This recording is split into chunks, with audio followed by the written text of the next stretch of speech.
Hello everybody, welcome back to my channel. So in this video, I wanted to chat about this industry that I am a part of, the creator industry, the influencer marketing industry, being self-employed, a freelancer, and I wanted to do a little Q&A about this whole world because I personally just find it fascinating, and also I think there's a lot of misconceptions and mystery and assumptions, and I also like demystifying things and just being really transparent and open about the highs, the lows, the good, the bad, and the ugly, all of that stuff. And this video is sponsored by Squarespace, the all-in-one website platform for creators, entrepreneurs, and freelancers to stand out and succeed online. So let's dive into your questions. Okay, in no particular order, so we are going to be jumping around a lot, I imagine. Pros and cons of part-time working, personally, professionally, family, friendships, etc. So before I had a baby, I was full-time, but I was still freelance and could set my own schedule, but I very much chose the schedule of a full-time worker, but with the flexibility, which I loved. I then started working a 4-day work week. I found that I was able to get everything that I needed to get done in 4 days, and I very much enjoyed having Fridays off. Now I've experienced the part-time work, but on my days off, I'm parenting. So it kind of doesn't feel like part-time work because actually like I'm a full-time worker, just one of my jobs is unpaid. But pros would be flexibility and being able to find time in the week to do other things like the life admin things or personal things that you want to do, or spend time with your child if that's what you want to do. Cons would be less money. That's kind of the trade-off that you're making, or at least in my circumstances. But I will say personally, out of all of the different like iterations of work and parenting hours that I have tried over the last year and a half, working 3 days a week and parenting 2 days a week was like my favorite balance that I've had so far. What is the biggest behind the scenes thing influencers hide from their audience? I mean, I guess the contracts with brands, because those are the things that you're genuinely not allowed to share with your audience. And it's not that there's anything really scandalous in those contracts. I think there's just like a few industry things that are really obvious to the people who are in them, but maybe not on the audience side. But is it relevant? Do you need to know it? One thing that feels really obvious to me is that I kind of have two roles playing out simultaneously. So me, Hannah, just normal person, consumer of products and services, and then me, Hannah Witton, influencer, person who works with brands and talks about and is paid to talk about different products and services. So for me as the consumer, it's hard to find like the perfect product for you as an individual. There'll be like pros and cons to different products and services that you use, but you're like, this is the one that I buy, this is the one that I spend my money on because it does these things that are important to me, but it doesn't do these things, and these things I find slightly annoying, but it's fine because it's the best that is out there. When you're an influencer selling a product or service, you're not really allowed to give that nuance, because by the way that the contract is written and, you know, the key messages and the branding messages that you have to get across, you can't do any of that. And it doesn't mean that the positive things that you are saying aren't true. It just might mean that there's some like nuance left out in terms of like personal gripes with a product, but actually they don't really deter away from you recommending it. Like there are a lot of brands that I've worked with over the years where if you were my friend and you asked me personally, oh, like what did you genuinely think about this? There'll be things that I say that I was not allowed to say on camera or on Instagram, but I still would genuinely recommend the product. Does that make any sense? What is your personal vetting process for sponsors/partnerships? I kind of have a few different criteria that I think of. One is money. Two is like brand values, alignment, what the product is. Does it vibe with what I create? 3, is it a product or a service that I personally would use or somebody similar to me would use? I don't actually have the criteria of it has to definitely be something that I would use if I can see the value of somebody else using it. And then another one of my criteria is what's in it for my audience. Like, is there a discount code? Is there like a free trial? Like, what is the added bonus that my audience gets by me promoting this thing? Ooh, how long does it typically take to film/edit one of your sit-down videos? Okay, so I would say one of the scripted ones, like the Sex Ed Explainer scripted ones, they take a long time. I reckon maybe an hour and a half to film one of those, and they get edited down to under 20 minutes. I'm sure my editor now can on screen put how long it takes her to edit one of those videos. A video like this, I try and film it in 30 minutes, but let's be real, it's gonna be 40, 45 minutes. And then again, this is how long it took to edit this video. How do you set your rates as a beginner freelancer? I'm just starting out and totally lost. Okay, one of my personal gripes when I see freelancer, influencer, creator, industry panels is people on those panels talking about setting rates and saying, know your worth. And I'm like, that is so vague. Give me actual numbers or concrete advice on how to know my worth, how to find those numbers. And am I going to be part of the problem here? Yes. But all I'll say, there are resources out there. So whatever niche industry thing that you are freelancing in, find other people who can be your colleagues and be your network. Talk to them. How much are they charging for things? What are the going rates? Google is your friend. There are so many websites out there that I can't think of any names off the top of my head, but Google is your friend. And you'll be able to also find rough ranges of going rates for different kinds of work. You could also try looking on places like Fiverr and Upwork to see what people are roughly charging for things. But at the beginning, it is very much going to be a case of trial and error. And you absolutely should be bumping up your rates as you get more experience, as you get more expertise, and then also with things like inflation. Percentage income on Instagram, and is the effort of that proportional for the cost to YouTube? I don't know the specifics of this. I have a whole video where I break down my income in terms of percentages for the different areas, and there's one section, one of the biggest sections of the pie chart, which is brand deals, but I don't separate that per platform. So that whole section of the pie chart is YouTube and Instagram combined. So I don't know off the top of my head, without really going into the numbers of figuring out what is what, but then also some campaigns are both YouTube and Instagram, so it would be really hard to parse out the specific numbers. But I will say, in terms of my experience, my rates for things on Instagram has gone up over the years, whereas recently my rates for things on YouTube has gone down over the years. Sad. But speaking of brand deals, as I mentioned earlier, this video is sponsored by Squarespace. So I use Squarespace for pretty much all of my websites, my personal hannahwitton.com website, and then my podcast, Doing It podcast, has its whole website with show notes and transcripts and everything. And then various projects that I have had over the years, I've also had websites for them on Squarespace. It is just such a great tool if you are an entrepreneur, a freelancer, a creator, to have that online presence and create your own professional creative portfolio. They have loads of amazing different features like flexible website templates. They've got designs for all different kinds of use cases. So whatever it is that your business or freelancing work is, there will be a template that suits your needs. You just find the right one that works for you, and then you can customize it with your own branding and your own content and add different features as it suits your needs. I find Squarespace so easy to use, and the templates look great, and so much of the hard work is done for you. They also have online stores, whether you're selling physical, digital products or services, it can all be managed through Squarespace. Everything is integrated. It is super easy. It is where we sell my Sexy Scribbles digital coloring in books, if you fancy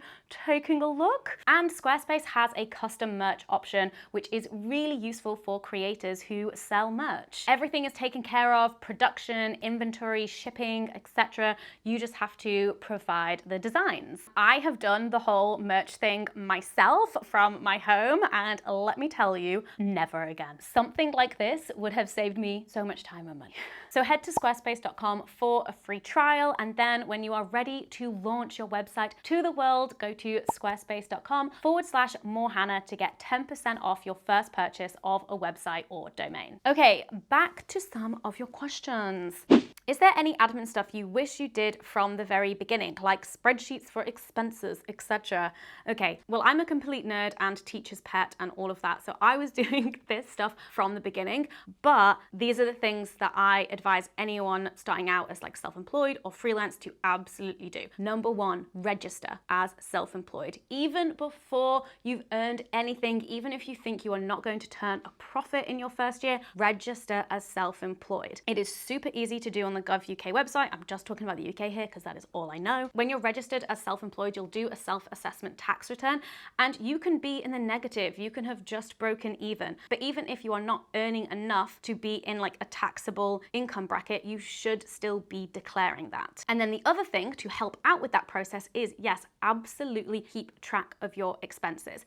And one of the best ways to do this is to just get another bank account and get another bank card and just be like, every single expense and every single bit of income related to your freelancing work goes through one bank account, goes through one card, and everything that is personal to your life goes through the other. And then what you do is when you get to a point where you can pay yourself, you take your money from your work account into your other account. And you don't need an official business bank account at the beginning to do this. When I just first started out, I just had 2 separate current accounts and I just made sure that I used them very separately and then paid myself from one to the other. I'm new to freelance. How do you make routine? This is totally individual and totally up to you. Experiment. Like if you're new to it, maybe have a week where you have no schedule whatsoever and you just do what you feel like each day. Or maybe another week you go, okay, Monday I'm gonna just like bulk these tasks and Tuesday I'm gonna bulk these tasks, and maybe you decide to have different themes to each day. Maybe you decide that you want a routine where every Wednesday you go to this certain coffee shop and work there. The vibes, the routine, the structure, whatever it is or lack thereof is totally up to you. And when you're starting out, just feel it out, experiment. Maybe try connecting with other freelancers in your field, but then also like in your local area who you could meet up with in person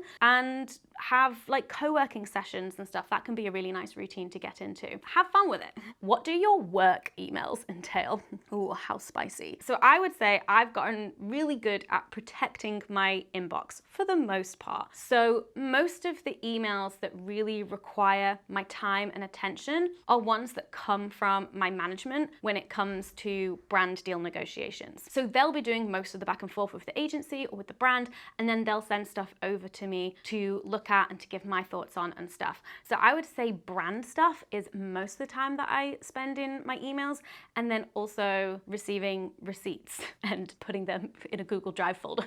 Ooh, if you didn't start when you did, would you start now? This is such an interesting question because I feel like the most common question is, if you were to start now, what would you do? But that's assuming that, you know, you're gonna start now. But like the question is, would I start now? I don't know. I do not know. Maybe. I mean, like, what am I currently doing in my life right now as a 31-year-old mum? And would that version of me make the decision to start making YouTube videos or posting on Instagram or starting a podcast? Which I don't know what her life is, so I don't know. If you buy stuff for yourself and show it in a haul, does that mean you don't need to pay tax? Okay, it's a tax write-off, tax deductibles conversation. I am not an accountant. This is not financial advice.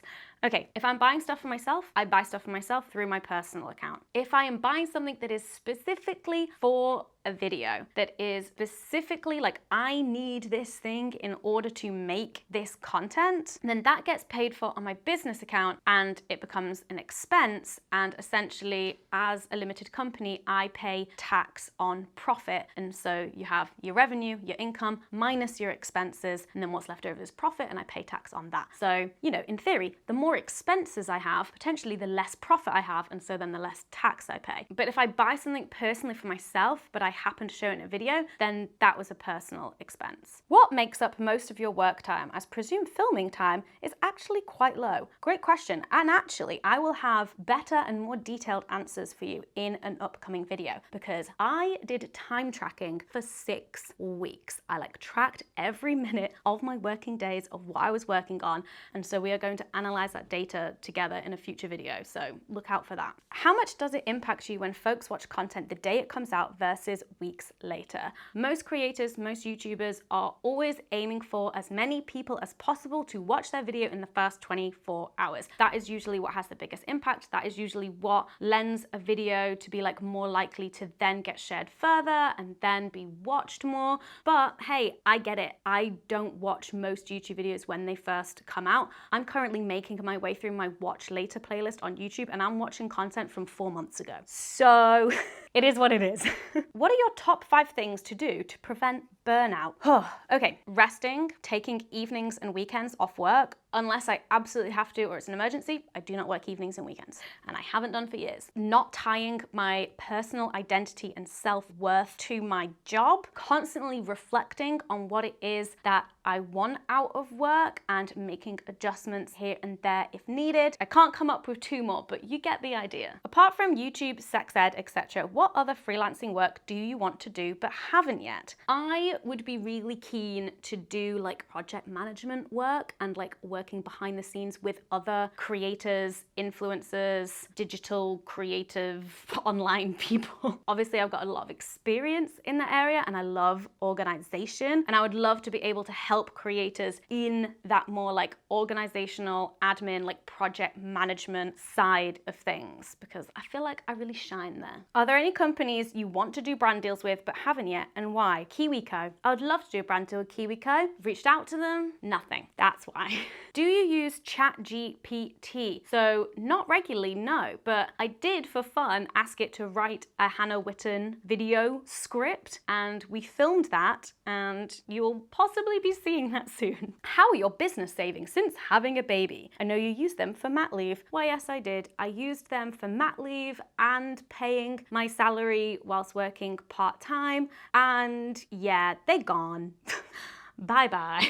Not sure what I'll do financially if and when I have another baby, which I want to do. So that's a whole thing. How much of your work is creative versus administrative stuff? I'm not sure. We'll find out with that time tracking video, I guess. But I would like to think that it is still mostly creative, because there are so many different elements to the creating, not just the filming, but they're like coming up with video ideas, writing scripts and structures, editing video feedback, like all of that is part of the creative process. But yeah, there is a lot of admin involved as well, I guess. Do you still calendar and color block the same way? Why, yes, I do. Now that my working days are shorter, I find it very useful because I really see how little time I have in the day. There is a lot of having to push things back and moving things to other days, because it's just like there is literally no time in my day. Like I start at 9:30 at the absolute earliest, and I have to be done and out the door by 4:30. Like there is no wriggle room there. So being able to really visualize how long tasks are going to take me on my calendar really helps me prioritize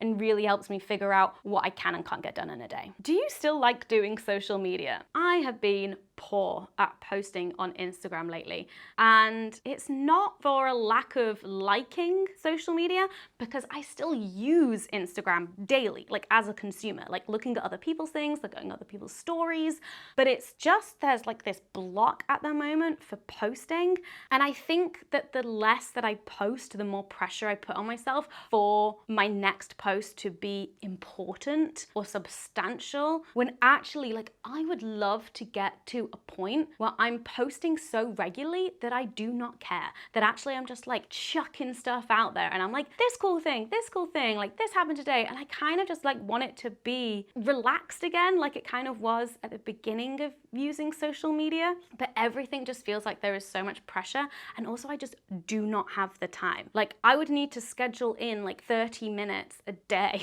if I wanted to like really find the photos that I want to post, take the photos that I want to post, write captions, schedule everything, like post it, reply to comments, look at comments and things like that. And that is a 30 minutes that I do not have at the moment, and I really wish that I did. It really feels like I'm doing so much right now and I want to be sharing that, but I just do not even have the time to like share a thing that I'm doing. And then there's also this element of like self-importance. Like, do people even care that you're not really posting on Instagram at the moment, Hannah? I care. How do you stay motivated when the numbers Numbers/reactions aren't what you expected. How do you stay upbeat? Oh, this is hard. This is what gets me and so many other creators from like talking with people. It can be a real bummer when a video or whatever it is just like doesn't perform or doesn't have the reaction that you wanted, and it can really get you down. Like I said, one of my things to avoid burnout is not attaching my self-worth to my work, but that is like aspirational. That's like one of the things that I try to do, not always succeeding at doing. And to be honest, it is a case of just like feeling like shit for a few hours or a few days or however long it's going to last, and then you're just on to the next thing. And then you pick yourself up. Maybe I talk to my husband, maybe I talk to some friends who are also creators and just be like, I feel terrible. This video didn't perform very well. Woe is me. Really annoying. Maybe a little bit of like figuring out, why was that? Was it like the title and the thumbnail, or was it just like not great content? Like what's going on there? But really just trying not to dwell on it too much and then just moving on if possible. Do you think the stigma around your job is getting worse or better? This is interesting because I feel like when I first started out, the stigma was more like, what the hell is that, you weirdo? And now the stigma is, oh my God, you're a fake scammer. So the stigma has kind of changed as this job has become more prominent and more mainstream. So I don't know if it's gotten worse or better, it's just changed. But generally the stigma now doesn't really affect me because I know that it is more in relation to people in the industry that I do not relate to at all, and it feels very separate to me. And actually I think that there is a lot of like interest, some prestige, and like general understanding of this career as a legitimate thing. Like there's been a lot more legitimization, which has been nice. How long from initial discussions to actually putting out content for a brand on average? Wow, this really varies, but I reckon on average a month, but it can be a lot less or a lot more than that. Having a kid makes work hard. No shit. But does it give you an altogether new drive to succeed you didn't have before? Oh my God. So this is something that I've heard from some other mums, that this is their experience, that they have kids and they're like, oh my God, I have to work twice as hard. I need to earn twice as much money. I need to provide for this family. And that is a super, super valid experience. I feel like I've gone the other way, where I've just kind of been like, how much does work matter to me? There is this small human child that I created and who I want to look after and who I have to look after. And actually, maybe that's what I want to be doing instead. Not full-time, don't get me wrong. I could not do the full-time mum life, but I regularly get a lot of moments in my working day where I'm like, I'd rather be with Rowan right now, you know? So that's fun. So that's all of the questions I have time for. Thank you so much for submitting them. I hope that I gave you some insights into this like freelancer, creator, influencer life. If you do have any more follow-up questions, feel free to ask them in the comments and I'll try and get back to you. Thanks again to Squarespace for sponsoring this video, and I'll see you in the next one. Bye-bye.